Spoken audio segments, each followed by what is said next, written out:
News bulletin में आपका स्वागत है। आइए जानते हैं बिहार की 30 फटाफट बड़ी खबरों को। हिजाब विवाद के 5वें दिन भी नुसरत परवीन नौकरी ज्वाइन करने नहीं पहुंची। इस पर पीएचसी प्रभारी ने कहा कि उन्हें इस बारे में कोई जानकारी नहीं है। वहीं झारखंड के स्वास्थ्य मंत्री ने नुसरत परवीन को 3 लाख रुपए वेतन वाली नौकरी का ऑफर दिया है। महाराष्ट्र के नागपुर में टेस्टिंग के दौरान पानी की टंकी फटने से बिहार के 6 मजदूरों की मौत हो गई। मरने वालों में 3 मजदूर मुजफ्फरपुर और 2 बेतिया के बताए जा रहे हैं।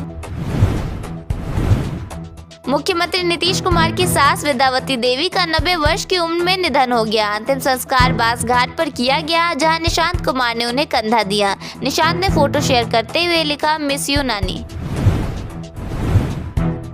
दिल्ली में लालू प्रसाद यादव की आंख का सफल ऑपरेशन किया गया। ऑपरेशन के बाद उन्हें फिलहाल ऑब्जर्वेशन में रखा गया है। इस दौरान उनकी बेटी मिशा भारती ने तस्वीर साझा की। गया में दिन दहाड़े फायरिंग की घटना सामने आई है। मानपुर मस्जिद के पास जमीन विवाद को लेकर 2 पक्ष आपस में भिड़ गए, जिससे इलाके में अफरा तफरी मच गई और लोग इधर उधर भागते नजर आए। आरा में एक पुलिसकर्मी की हत्या कर दी गई। अपराधियों ने उसका अंगूठा काटकर ले जाने के साथ ही गले पर करीब 10 इंच लंबा घाव कर दिया। घटनास्थल पर पूरा बिस्तर खून से सना हुआ मिला। बक्सर सदर अस्पताल में गड़बड़ी को लेकर बीजेपी विधायक आनंद मिश्रा भड़क उठे। उन्होंने कहा कि अस्पताल में भ्रष्टाचार बर्दाश्त नहीं किया जाएगा। डीएम को फोन कर उम्मीदवार जिताने वाले बयान पर केंद्रीय मंत्री जीतन राम मांझी ने सफाई दी है। उन्होंने कहा कि उन्होंने सिर्फ रिकाउंटिंग की बात कही थी और उनके बयान को तोड़ मरोड़ कर पेश किया गया है। छपरा के डॉक्टर सजल अपहरण कांड में बड़ा खुलासा हुआ है। जांच में सामने आया है कि उनके एक साथी डॉक्टर ने ही अगवा करने की साजिश रची थी और 1 करोड़ रुपए की फिरौती मांगने की तैयारी थी।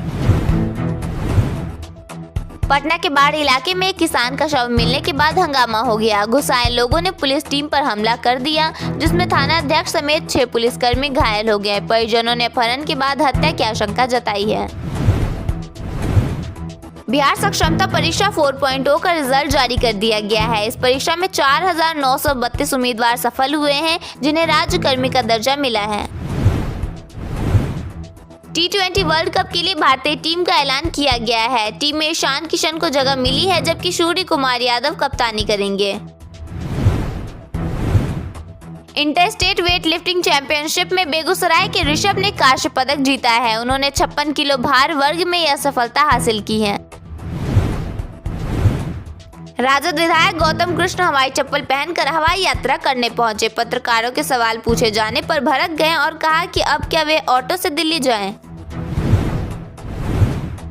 मौसम विभाग ने बिहार के 15 जिलों में कोल्ड वेव का ऑरेंज अलर्ट जारी किया है। आने वाले सप्ताह में ठंड और भी बढ़ेगी। कई जिलों में पारा 10 डिग्री सेल्सियस के नीचे है। राशन कार्ड धारियों के लिए एक जरूरी खबर सामने आई है। सही और पात्र लोगों तक राशन पहुंचाने के उद्देश्य से सरकार लगातार कदम उठा रही है। इस क्रम में बिहार सरकार के खाद्य एवं उपभोक्ता संरक्षण विभाग द्वारा 17 दिसंबर से 30 दिसंबर तक विशेष ई-केवाईसी कैंप लगाए जा रहे हैं। सभी राशन कार्ड धारियों को तय समय सीमा के भीतर आधार सीडिंग करना होगा। राष्ट्रीय खाद्य सुरक्षा अधिनियम के तहत राशन पाने वाले सभी लाभुकों के लिए ई-केवाईसी जरूरी हो गया है। अगर तय तारीख तक ई-केवाईसी नहीं कराई जाएगी तो आगे चलकर राशन मिलने में परेशानी हो सकती है। सरकार का मकसद है कि पब्लिक डिस्ट्रीब्यूशन सिस्टम को पारदर्शी बनाया जाए और फर्जी या अपात्र कार्डों को हटाया जा सके।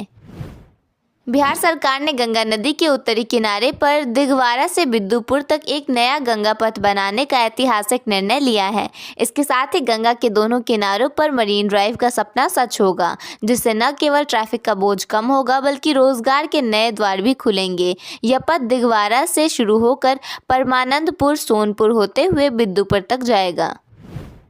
बिहार में अहमदाबाद की दिवास कंपनी स्टील प्लांट लगाएगी। इसके साथ ही वेलंकानी ग्रुप ने भी इंटीग्रेटेड इलेक्ट्रॉनिक सिटी स्थापित करने की इच्छा जताई है। एक अन्य कंपनी ने फर्नीचर मैन्युफैक्चरिंग प्लांट लगाने को लेकर प्रेजेंटेशन दिया है।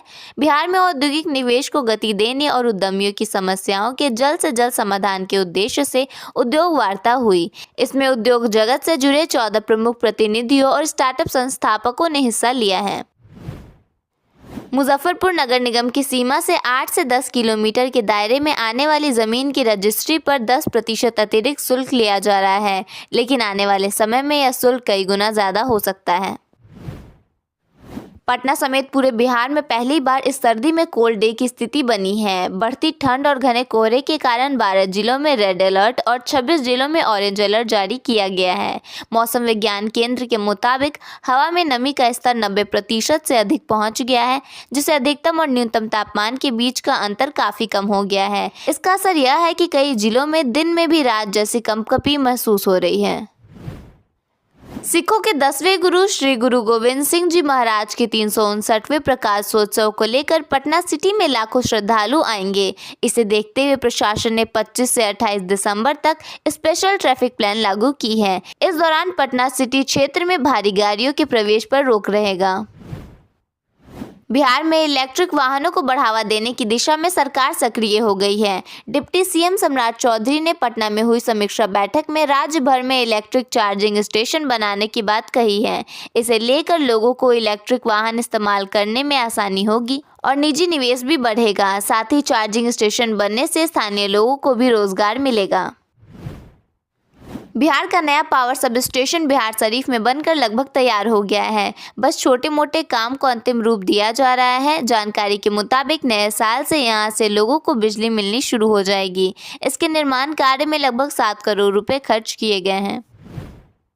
बिहार विद्यालय परीक्षा समिति ने एक ऐसी क्रांतिकारी योजना शुरू की है जो आपकी पुरानी यादों और डिग्रियों को अगले 50 सालों तक के लिए अमर कर देगी। बोर्ड अब 1952 से लेकर 1980 के दशक तक के उन पुराने दस्तावेजों को संरक्षित करने जा रहा है जिन्हें हाथ से छूने पर भी टूटने का डर रहता था। अब ये दस्तावेज न सिर्फ सुरक्षित होंगे बल्कि महज एक क्लिक पर ऑनलाइन उपलब्ध भी होंगे।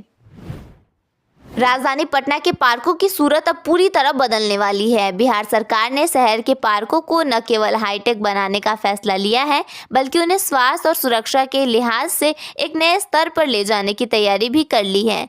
पर्यावरण, वन और जलवायु परिवर्तन मंत्री डॉक्टर प्रमोद कुमार चंद्रवंशी ने ऐलान किया है कि शहर के प्रमुख पार्कों में अब मौसम की चिंता किए बिना लोग योग कर सकेंगे और उनकी सुरक्षा के लिए कैमरों की पैनी नजर भी रहेगी।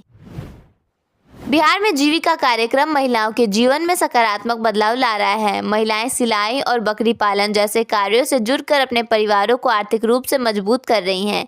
जीविका के माध्यम से ग्रामीण क्षेत्रों में महिलाओं को आत्मनिर्भर बनाने और उनकी सामाजिक स्थिति को बेहतर करने का प्रयास किया जा रहा है, जिससे वे सशक्त हो रही हैं। इससे उनकी जिंदगी में सुधार हो रहा है। भारतीय जनता पार्टी भाजपा का कार्यकारी अध्यक्ष बनाए जाने के बाद नितिन नवीन ने शुक्रवार को प्रधानमंत्री नरेंद्र मोदी से मुलाकात की। इस दौरान प्रधानमंत्री ने नितिन नवीन को नई जिम्मेदारी के लिए बधाई दी। फर्जी दस्तावेजों के सहारे सरकारी प्रक्रियाओं को गुमराह करने वालों पर अब सख्त शिकंजा कसा जाएगा। उप मुख्यमंत्री विजय कुमार सिन्हा ने स्पष्ट शब्दों में अधिकारियों को निर्देश दिया है। इस कार्रवाई में भूमि सुधार उप समाहर्ता और अपर समाहर्ता का सहयोग लिया जाए कि गलत दस्तावेजों का इस्तेमाल करने वाला कोई भी व्यक्ति किसी हाल में बच न पाए। राजधानी पटना के पुलिस मुख्यालय में आयोजित एक कार्यक्रम के दौरान उप मुख्यमंत्री सह गृह मंत्री सम्राट चौधरी ने जो घोषणाएं की, अब बिहार की हर पुलिस लाइन में जवानों के बच्चों के लिए अत्याधुनिक आवासीय विद्यालय खोले जाएंगे ताकि बिहार के पुलिस कर्मियों और उनके परिवारों के भविष्य को सुरक्षित किया जा सके। पटना में प्रॉपर्टी टैक्स की वसूली के लिए प्रशासन एक्शन मोड में आ गया है। सोमवार से खास अभियान चलाया जाएगा। इस दौरान प्रॉपर्टी टैक्स की वसूली को लेकर बनाई गई खास टीम घर घर पहुंचेगी और टैक्स भुगतान के लिए लोगों को जागरूक करेगी। खगड़िया शहर में अतिक्रमण मुक्ति अभियान फिर से शुरू किया गया। राजेंद्र चौक से बकरी बस स्टैंड तक चले इस अभियान का नेतृत्व नगर परिषद के कार्यपालक पदाधिकारी सिंधु कंवल ने किया। ठंड के बावजूद भारी मशीनों के साथ अतिक्रमण हटाया गया। बिहार के कैमूर में आज एक हाई स्पीड ट्रक ने डीएसपी की गाड़ी को जोरदार टक्कर मार दी। इस हादसे में डीएसपी और इंस्पेक्टर सहित 4 पुलिसकर्मी गंभीर रूप से घायल हो गए। फिलहाल घायलों का इलाज किया जा रहा है। औरंगाबाद जिले के हरदत्ता गांव निवासी दामोदर दुबे के घर का ताला तोड़कर लाखों रुपए का सामान उड़ा लिया गया। चोरों ने घटना को अंजाम पूरी तरह से सुनियोजित तरीके से दिया है। महाराष्ट्र के नागपुर में फैक्ट्री में पानी की टंकी फटने से हुए हादसे में बिहार के 6 मजदूरों की मौत हो गई, जबकि 9 घायल हैं। मुख्यमंत्री नीतीश कुमार ने मृतकों के परिजनों को 2-2 लाख रुपए मुआवजा देने की घोषणा की है।